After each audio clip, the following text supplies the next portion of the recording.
நெருக்கடியில் உள்ள குறு சிறு மற்றும் நடுத்தர நிறுவனங்களுக்கு உதவுவதற்காக ரூபாய் 15,000 கோடி ஸ்டேட் கிரெடிட் கேரண்டி ஃபண்ட் உருவாக்கப்படும். இரண்டாவது, குறு சிறு மற்றும் நடுத்தர நிறுவனங்கள் மூடப்படுவதற்கான மிகப்பெரிய காரணங்களில் ஒன்று 400% மேல உயர்ந்துள்ள பீக் ஹவர்ஸ் மின் கட்டணம்.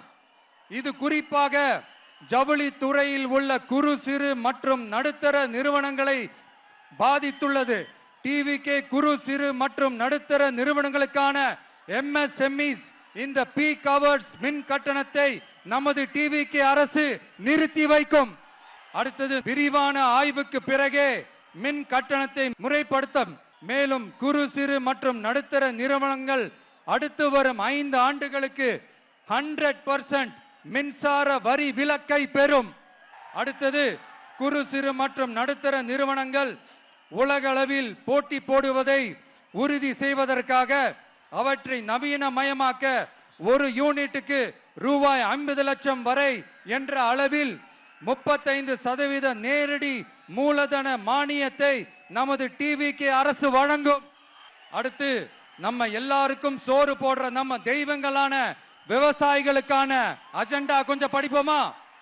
5 ஏக்கருக்கு குறைவான நிலம் உள்ள விவசாயிகளுக்கு வேளாண் கூட்டுறவு சங்கங்களில் வாங்கிய பயிர்க்கடன் முழுமையாக தள்ளுபடி செய்யப்படும். 5 ஏக்கருக்கு மேல் உள்ள விவசாயிகளுக்கு 50% தள்ளுபடி செய்யப்படும். அடுத்தது, குறைந்தபட்ச ஆதரவு விலைக்கு MSP சட்டப்பூர்வ உத்தரவாதம் வழங்கப்படும்.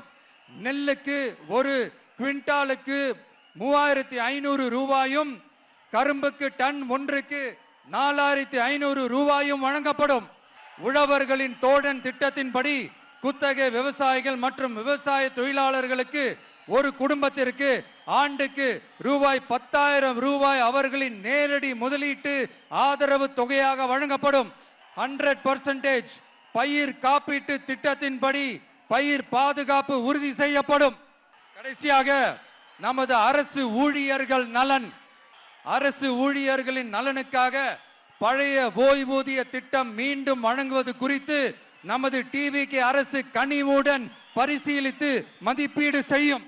அடுத்தது, 5 அல்லது அதற்கு மேற்பட்ட ஆண்டுகள் தொடர்ச்சியாக அரசு பணியை நிறைவு செய்துள்ள அனைத்து தற்காலிக ஆசிரியர்கள், செவிலியர்கள் மற்றும் எழுத்தர் பணியாளர்களை நமது டிவிகே அரசு பணி நிரந்தரம் செய்யும்.